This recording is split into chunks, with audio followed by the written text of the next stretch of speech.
خان او زه په دې خبرونه کې وطنیار خلجی د دې خبرونې کوربه ګران اوردونکو نن په ډېر اهمه موضوع باندې موږ ستاسو دپاره دا خبرونه وړاندې کوو. اهمه موضوع بلوچستان هیلث کارت دی که نه چې هغه فری د صحت سهولتونه په پرایویټ هسپتالونو کې هم ورکوي، په لوی لوی ښارونو کې هم ورکوي او یقینا دا ډېر د خوشحالتیا خبره ده او دا زیری دی. لکه ما زه درته ویلې که نه چې نن د ورځ چې کومه ده زه خپله ذاتي دا ګڼم چونکې له غریبانو سره مې مینه ده، نو دا ورځ هم تر اختر کمه نه ده. له موږ سره موجوده دی ډېر محترم زموږ دوست او ډېر خواخوږی ګران ډاکټر احمد ولی صاحب ښه راغلاست ورته یم. دوی چې کوم دي دوی ډایرکټر ایډمن بلوچستان هیلث کارت دی او دوی چې کوم دي پبلک هیلث سپیشلیسټ هم دی او دوی اپریشنل ریسرچر په دې عهده باندې په دې دام د دوی یو خاص یو خاصیت دی که نه، د دوی دا کوالټي ده چې دوی دومره کار کوي. ګران اورونکو راځو ګران ډاکټر احمد ولی صاحب څخه موږ د هیلث کارت په حواله پوښتنه کوو او یو خدا در وښیم چې هیلث کارت ګران اورونکو ډاکټر احمد ولی صاحب یوه خبره وکړه چې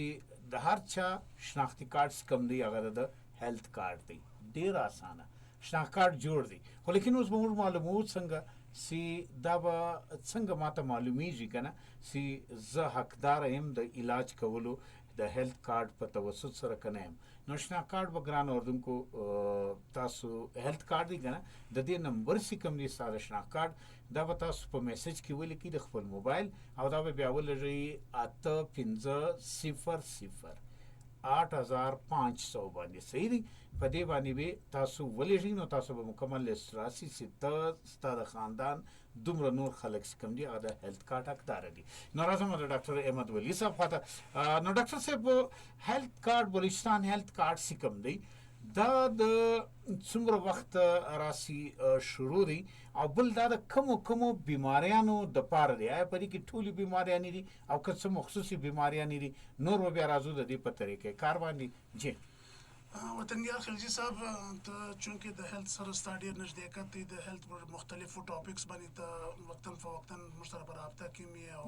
دا کې لکه څنګه چې تا ته معلومه ده چې د هر په نړۍ باندې د هر ملک د هرې صوبې د هر علاقې د خپل د محکمه صحت دا ذمہواري چې هغه خپل عوام ته پر مختلفو لیولز باندې د صحت سهولتونه پرووایډ کوي. نو زموږ د هیلث سیستم چې دی هغه د پرایمري سیکنډري او ټرشري هیلث کیر لیول غدي هغه دا ګرد هیلث کیر لیول باندې چې موږ په هسپتالونه BHOs یا کوم سنټران یا کوم انسټیټیوشن چې جوړوو په هغې کې د پالیسي میکرز د خپل د علاقې د ناجوړیانو په حساب، د موسم په حساب، د خپل فنډز په حساب، د خپل بساط مطابق د سټریټیجیانې جوړي، پالیسیانې جوړي او د هسپتالونه جوړي. په دې کې خلکو ته عوام ته سرویسز ورکوي. دې ته موږ وایي سپلای سایډ. پر سپلای سایډ باندې چې یعنې زه دا شی ګورم چې په پلانکي علاقه کې پلانکي هاسپټل ضرورت دی نو زه به ورته جوړوم په دونه پیسو کې. یو په هیلث سیسټم کې راځي ډیمانډ سایډ. ډیمانډ سایډ د عوام د طرفه کوم اواز چې عوام په دې نه دي خبر چې زه به پرایمري لیول ته څه وخت ځم، سیکنډري ته به څه وخت ځم، ټرشري ته څه وخت ځم. د هغو په دا سیسټم سره نه دی خلاص. هغه په تکلیف کې دی، اچانک ناجوړه دی. هغه وایي چې زه ژر تر ژره در یو ښه علاج در ځای پر ځان ورسوم او زما دا علاج دی باید چې د سرکار یا زما د ټیکس په پیسو یا زما د کم د غربت په مناسبت سره موت وسي. نو په بلوچستان کې د هیلث کارت د اجرا دا کوم میکانیزم چې دی دا د هیلث کارت پر ډیمانډ سایډ باندې د انشورنس یو سکیم دی چې په دې کې موږ په انګریزي کې ورته وایي سوشل هیلث پروټیکشن. سوشل هیلث پروټیکشن چې دی دا د SDGs کوم د ګردې نړۍ د 2010 پورې چې کوم ټارګټ سیټ کړي دي په SDG 3 کې زموږ د هیلث او د نیوټریشن خبره راځي. په هغې کې یو موږ کوو چې یونیورسل هیلث کوریج. یونیورسل هیلث کوریج مطلب هر سړي ته هر ځای هر وخت باید چې دا د سهولت میسر وي او دی د هغه څخه مستفید وي. نو حکومت بلوچستان په دې کې پر 2022 کې پر 21 کې بیا په 22 کې پر دې کار شروع کړي. بیا د دې کم پالیسي او د دې په د نورو صوبو چونکه ته خبرې چې د 18 امندمنت جی. بعد هر صوبه خپل خود مختار ده خود مختار ده. نو د خیبر پښتونخوا په اول سر کې دا شروع کړیو دا پروګرام، بیا دغه بعد پنجاب شروع کړیو. نو دا هغه دوه صوبو د پروګرام کم شاړخونه او یا چې د وخت سره هغه کم د بده خبرو سره مخامخ سیو د بلوچستان هیلث ډپارټمنټ ګورنمنت اف بلوچستان ماهرین پر دې کښېنستو او دا پروګرام ته ډېر ښایسته ډیزاین ورکړي. دا پروګرام پر 10 مارچ 2023 کې په کابینټ کې اپروቭ شو. بیا د دې اپریشنل کوم دغه انوګریشن چې یا شروعات شو دا پر 4 نومبر 2023 باندې وصولو. او داغه بعد په دې کې دا پروګرام چونکه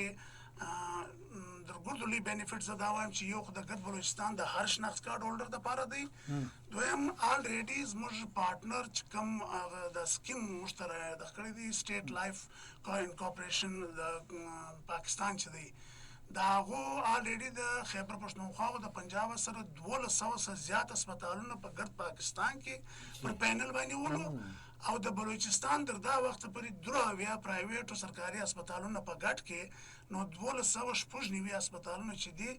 پر دغه کې چې اسی یو مریض ورسي خپل شناخت ښکاره کړي او هغه ډاکټر دته علاج تجویز کړي، هغه علاج به د معتل ته کیږي. ډېره زبردست خبره، یعنی مطلب دا سی هر هسپتال پرایویټ هسپتال سی هغه سلیکټډ هسپتال دی هغه ته ورسي او شناخت کارت ښکاره کړي نو د خپل علاج او په هغه شناخت کارت کې سي نور څومره د کورنۍ خلک دي دغه علاج دی فری کولی سي. ګران اردوونکو ګډ نیوز فار یو، بالکل ډېر زبردست نیوز دی. احمد ولی صاحب راځو دې خواته کم هغه غټ مرضونه دي چې دغه علاج چې کوم دی هغه فری په ترو هیلث کارت کېدلی چې بلوچستان هیلث کارت صحیح او کم هغه مرضونه چې دغه علاج په بلوچستان هیلث کارت کې نه کېږي دا کوم لږ اورېدونکو ته ووایي چې وطنیار صاحب چې ډېر په اسان الفاظو کې د دې په خپل ټیکنیکل ژبو کې خو موږ د ګورنمنت اف بلوچستان د سټیټ لایف دغه کارپوریشن ته یو پریمیم د هر فیملی پر سر باندې د کاله 3000 روپۍ ورکوي. د دغه 3000 پر بنیاد باندې بیا د دې دوه قسمه پیکیجز ډیسایډ شوي دي چې یو ته موږ های کاست پیکیج وایو یو ته موږ لو کاست پیکیج وایو. دا دواړه 14 پیکیج دي. اوس په دا 14 پیکیج کې په اولنی حصہ کې موږ کوشش کړې دي چې په هسپتال کې چې کم سړی داخله ورته ضروري هر هغه مرض چې د هغه دپاره که دی د یوې ورځې دپاره یا د یوې ورځې زیات د 4 د 3 ورځې دپاره دی هلته داخله ضرورت ورته وي هغه هر مرض به پکښې وي. په دې کې 2-3 شیان نور در سره لټومه چې خدا نخواسته یو اکسیډنټ وسي یو داسې واقع وسي چې پکې سړی وسوځل سي یا ټراما ورته وسي یا زخمی سي هغه خلک به هم په دا کې شامل وي او د دې یو نارمل کوم د زچګي دغه چې پروسس چې دی چې د کښنی د پیدا کېدو اولاد د پیدا کېدو دغه کچېرې په اپریشن که په نارملي دغه هم په دې کې کور دا سہولت هم شته. دا سہولت هم شته. زبردست. جی بالکل. نو ډاکټر صاحب اوس راځولې یو څه نورې بیماریانې دي لکه هیپاټایټس ولې که نه تور ژړی چې موږ ورته وایو که نه او دارنګه د بډوګو بیماریانې سوې او دارنګه شوګر نن سبا بیخي ډېر عام دی، بلډ پریشر بیخي ډېر عام دی، د زړه مرضونه بیخي ډېر عام دي. دا مرضونه هیلث کارت په ترو باندې دا سہولت شته او که نه شته؟ جی بالکل وطنیار صاحب ما څنګه په خپل اوله خبره کې دا درته ویلې چې د هیلث ډپارټمنټ محکمه صحت پر سپلای سایډ باندې هم خپل میکانیزم لري چونکې دا د ډیمانډ سایډ یو میکانیزم دی. لیکن ستا کمې ناجوړیانې شته یاد کې زه د شوګر څخه شروع کوم. جی بالکل شوګر یو عام بیماری ده. په او پی ډي کې ډاکټر ټیسټ وکړي ډایګنوسس یې وکړي دته پرهیز او دته دوايانې شروع کړي. دغه دوايانې چې دي د دغه لیول باندې فی الحال په هیلث کارت کې نه دي شامل لیکن چې د شوګر د وجې څخه خدا نخواسته دا مرض پر چپه واوړي یا موږ کوم امپوټیشن چې ورته وایو یا نور د پښتورګو تاوان ورسي یا سترګو ته تاوان ورسي هغه کمپلیکیشن چې بیا په هسپتال کې کیږي په هغې کې بالکل هیلث کارت دغه لري. دا یو. دویمه خبره هیپاټایټس ټي بي ایډز دا هغه ناجوړیانې دي چې د دې لپاره سرکار الریډي خپل یو انفراسترکچر لري، فری سرویس لري، لیکن چې د دې ناجوړیانو کمپلیکیشن یا هغه آخري سټیج یا د هسپتال د داخلي سټیج راسي هغه هم پکې کوریږي. په دې کې د ګردو ضروري امپورټنټ شی چې لکه ما چې درته وویلې د ډایلایسس او د بډوکو کوم ناجوړیانې چې دي دغه کې کور دي او په بلوچستان کې په تیرو 5 میاشتو کې د ګردو زیات سرویسز یا د ګردو زیات چې یعنی هیلث کارت سیستم استعمال کړی دی هغه د بډوکو پر ناجوړی شوی ده، دویم د کینسر پر علاج باندې شوی ده، دریم چې دی هغه پر د زړه پر ناجوړیانو باندې. اوس د زړه په ناجوړیانو کې د مخه هم سرویسز وو، انجیوګرافي انجیوپلاسټي دپاره به خلک کراچي لاهور اسلام آباد تلل، بیا د لې سرویس شروع سو. لیکن په سرویس کې به دا و چې سرکار به خپل په لیمیټډ بجټ کې په هسپتال کې که یو مشین و ډاکټر و د یو حده پر یو دوایي و یو سټنټ اویلیبل و هغه به ورکوي، لیکن 100% کوریج نه و. د 10 کسانو کې به 4 کسان ته سټنټ ورسېدی، د سټنټ بجټ به ختم سو، 5 سړی به د جیبه دا شی راوړي، ستنې به د جیبه راوړل. اوس د خدای په فضل و کرم سره په بلوچستان کې په سیول هاسپیټل کې د کوټې په سیول هسپتال کې او په پرایویټ 2 هسپتالو کې د انجیوګرافي او د انجیوپلاسټي مکمله پیکیج سرویس فری اف کاسټ بمای د سټنټ دا اویلیبل دی او کارډیک سرجریانې سوي دي. په تیرو 5 میاشت کې در 520 پورې کیسونه په کارډیک ډپارټمنټ کې سوي دي. دا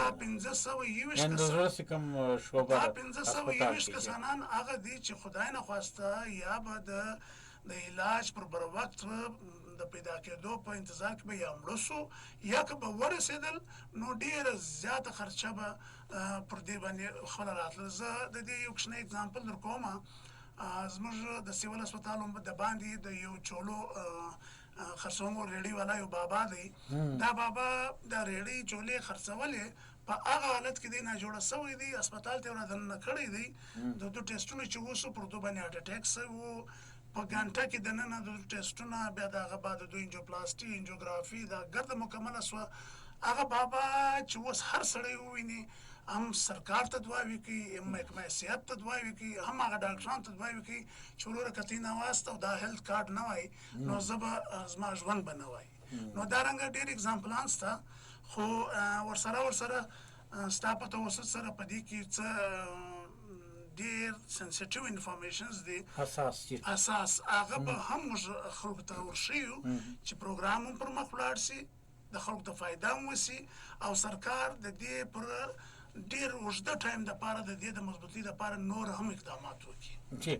بالکل ګران اورېدونکو، تاسو اوراسته ډاکټر احمد ولي صاحب دوی مشر دی د بلوچستان هیلث کارډ محکمه صحت حکومت بلوچستان. نو ډاکټر صاحب دې خواته لږ راځو، ځینې خلک دا یو دغه وکړي چې دا هیلث کارډ خو زما په نامه ستا، زما شاهکار زما هیلث کارډ دی او هغه کې زه مستحق هم یم، آیا علاج دوران کې ما ته به پیسې میلاو سي یا فلاني دوایي دا شی ما په پیسو اخیستی یا د پیسو ډیمانډ کوي که نه، دارنګه څه دغه شته او که نشته، که یا صرف دوایانې او دا شیونه به مهیا کېږي؟ وطنیار صاحب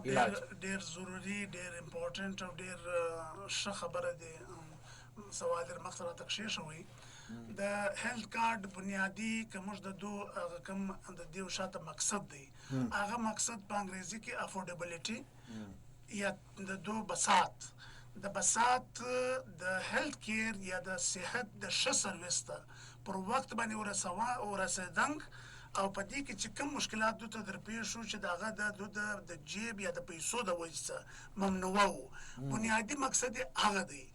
دا یو کیش لیس په انګریزي کې ورته وایي چې د پیسو بغیر، د پیسو دغه نشته، په دې کې گنجایش نشته، یوه پیسه نه ډاکټر ته په کیش کې میلاویږي، یوه پیسه نه مریض ته،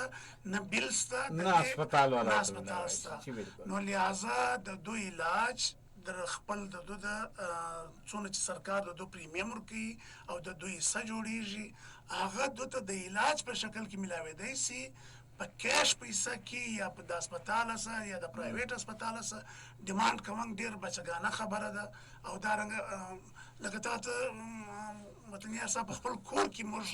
یو کورنۍ چې په هغه کې مشر کشر ورور خور مور پلار زوی هم حساب کتاب سره یږدي چې تا دونه ګټلې دي دونه دې راوړي دي دونه دې خرچه ده دا پر چیش ولاړ سي دا څنګه ولاړ نو د سرکار هره پیسه پر عوام چې خرڅیږي د هغو د بینیفټ دپاره په هغه کې ټرانسپیرنسي راوستن په هغه کې په ښه ځای باندې استعمالوونګ او د هغې حساب کتاب یې شونګ د یو سیسټم بنیادي ضرورت دی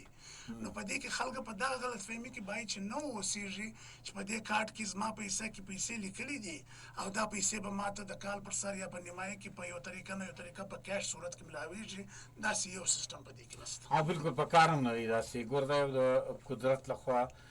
یو ډیر لوی کرم دی د بلوچستان په خلکو باندې سیاره هغه علاج چې هغه ته به موږ قرضې اخیستې د کور سامان به هم خرڅولي کالي به هم خرڅولو پورونه بیا د بیمه سود به مو لا وکړي خو لیکن ګوره قدرت مهربانه سو په غریبو خلکو باندې بلوچستان هیلث کارډ راغی اوس مفت علاج کیږي ستاسو په هسپتالونو کې که د اپریشن وي یا نور علاج وي نو بیا په کار نه دی ګران اورونکو چې موږ دغه سوچ ولرو نو بالکل قدرمن اورونکو دا وخت سونو بلوچستان باندې د خبرونه تاسو نیغ په